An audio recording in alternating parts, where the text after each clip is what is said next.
Hi friends, good morning. एक लंबे इंतजार के बाद, ऑलमोस्ट 1 ईयर के वेट के बाद फाइनली वो ब्यूटीफुल मोमेंट आ गया है। वो शुभ दिन आ गया है जब हम अपने जुगनू की राइडिंग स्टार्ट करने जा रहे हैं। और पिछले 1 साल में हमने इसको जो ग्राउंड ट्रेनिंग दी है, जो इसको ग्राउंड वर्क दिया है, तो उससे अभी आप देख रहे हो ये काफ़ी मस्कुलर हो गया है, काफ़ी बैलेंस भी हो गया है फिजिकली। और सबसे ज़्यादा ज़रूरी है जब हम हॉर्स को ग्राउंड वर्क देते हैं कि उसकी मेंटल कंडीशनिंग की जाए। तो ही इज़ वेरी काम, बहुत ही शांत है और बहुत ही अच्छा टेम्परामेंट इसका हो गया है।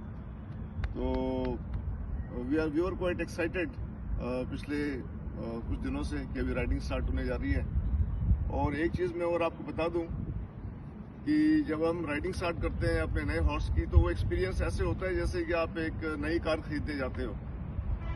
तो उसी तरह की एक्साइटमेंट, उसी तरह की खुशी, बिकॉज एक नया एक्सपीरियंस आपको होने वाला होता है।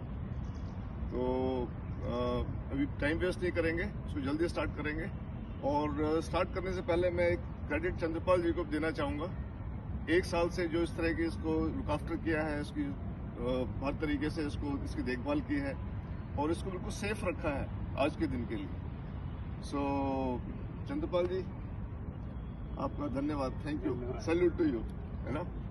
अभी टाइम वेस्ट नहीं करेंगे, चलो श्री गणेश करते हैं, चलो। और हाँ, एक चीज़ मैं आपको बताना भूल गया। Friends, today also happens to be my 53rd birthday. I am 53 today. A 53-year-old man and a green horse, 3.5 years old. It's an interesting combination. आपका क्या विचार है इस कॉम्बिनेशन के बारे में? Kindly share in the comments. Thanks. Let's start now.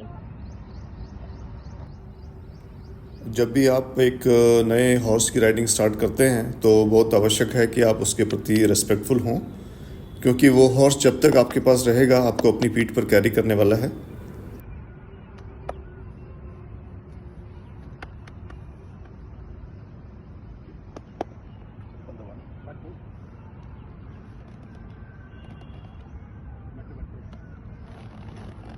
बस बस बस बस।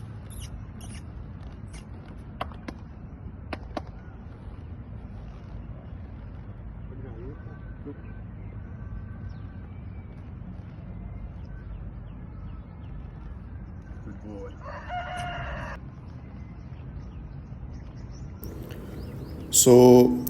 जैसे ही मैं जुगनू पर बैठा और उसे आगे चलने का इशारा किया तो उसने कुछ रेजिस्ट करने की कोशिश की। इसकी वजह थी उसके हाइंड लेग्स पर बंधी हुई ये पोलो रैप्स। जनरली हम पोलो रैप्स को 4 लेग पर ही यूज़ करते हैं, लेकिन आज क्योंकि हम इसकी राइडिंग स्टार्ट करने वाले थे तो हमने सोचा क्यों ना इसका टर्न आउट और अच्छा किया जाए, और इसके लिए हमने इसके हाइंड लेग्स पर भी ये पोलो रैप्स ये लपेट दी, जिसको लेकर ये थोड़ा अनकंफर्टेबल हो गया और उसी की वजह से ये थोड़ा सा अभी रेजिस्ट करने लगा। हमने इमीडिएटली उसको हाइंड लेग से इसके पोलो रैप्स रिमूव कर दिए और उसके बाद जैसा कि आप देख रहे हो ये कंफर्टेबल हो गया है और इसने आगे बढ़ना स्टार्ट कर दिया है। Now he is moving effortlessly with very efficient gait. किसी भी तरह का फिजिकल स्ट्रेस या मेंटल एंजाइटी मुझे यहाँ पे इसमें नोटिस नहीं आई है। और ये सब तभी पॉसिबल होता है जब आप अपने हॉर्स को इस दिन के लिए एक सिस्टमेटिक तरीके से ट्रेन करते हैं और उसके साथ रेगुलरली टाइम स्पेंड करते हैं। इससे होता क्या है कि एक तो राइडर को हॉर्स के कैरेक्टर का पता चल जाता है और हॉर्स को राइडर के कैरेक्टर का पता चल जाता है, जो कि बहुत ज़रूरी है म्यूचुअल ट्रस्ट और कॉन्फिडेंस डेवलप करने के लिए। आइडियली जब भी हम एक ग्रीन हॉर्स को ब्रेक करते हैं तो सेफ्टी पॉइंट ऑफ व्यू से ये कार्रवाई एक घेरे के अंदर यानी कि ग्राउंड पेन के अंदर होनी चाहिए, जिससे हॉर्स आपके कंट्रोल में रहे। लेकिन यहाँ मैंने इसे ओपन ग्राउंड में रखा है। इसकी जो 2 वजह हैं इसकी। पहला तो जो हमारा राउंड पेन है वो उसमें कीचड़ हो रखा है अभी, क्योंकि 2 दिन पहले काफ़ी बारिश हुई थी। तो उसमें अगर हम हॉर्स को ले आते हैं और किसी तरह का वो नर्वस होता है, कुछ होता है, तो उसमें फिसलने के चांस ज़्यादा रहते हैं। और दूसरा ये है कि क्योंकि मैंने जुगनू के साथ ऑलमोस्ट 1 साल अभी बिताया है और मैं उसके कैरेक्टर को अच्छी तरह से जानता हूँ, तो मुझे इसमें पूरा कॉन्फिडेंस है कि मैं अगर राउंड पेन के बाहर भी इस पर बैठता हूँ तो किसी प्रकार का मेरे को इसमें कोई बिहेवियर इशू नज़र नहीं आएगा। और ओपन एरिया में भी मैं इसको बड़े सेफ्टी के साथ इसको राइड कर पाऊँगा। अभी मैं जुगनू को नेक्स्ट 2-3 महीने तक वीक में 2 to 3 टाइम्स इसको राइड करूँगा 15-20 मिनट्स के लिए। और इस दौरान मैं इसको सिर्फ वॉक के ऊपर रखूँगा और ग्रेजुअली यानी कि धीरे धीरे इसको लेग एड, रेन एड और सीट एड इससे इंट्रोडक्शन कराऊँगा इसका। और जब इसका जो अंडर द सैडल जो इसका बैलेंस जब बेटर हो जाएगा तब उसकी जो है राइजिंग ट्रॉट में स्टार्ट करूँगा और इसके लेटरल यानी कि साइड के बैलेंस को धीरे धीरे उसको जो है डेवलप करेंगे।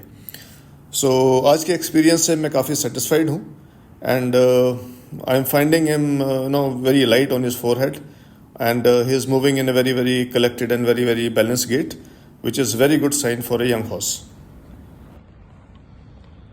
So guys, it was a wonderful session, the first session of his riding, और मैंने करीब 15 मिनट्स इस पे वॉक की आज, walk in all the directions, और काफ़ी बैलेंस्ड है। थोड़ा सा मेरे को लगा साइज में थोड़ा सा छोटा लग रहा है, बट आई एम श्योर धीरे धीरे इट लुक नॉर्मल बिकॉज मैं पर्सी से कंपेयर कर रहा हूँ इसको। So it was a very very beautiful experience. जाते जाते एक वर्ड ऑफ कॉशन, जब भी आप नए हॉर्स के ऊपर राइडिंग स्टार्ट करते हैं, ग्रीन हॉर्स के ऊपर, so always wear a helmet because your horse can surprise you in many ways, the new horse. So thanks for watching guys, take care, goodbye.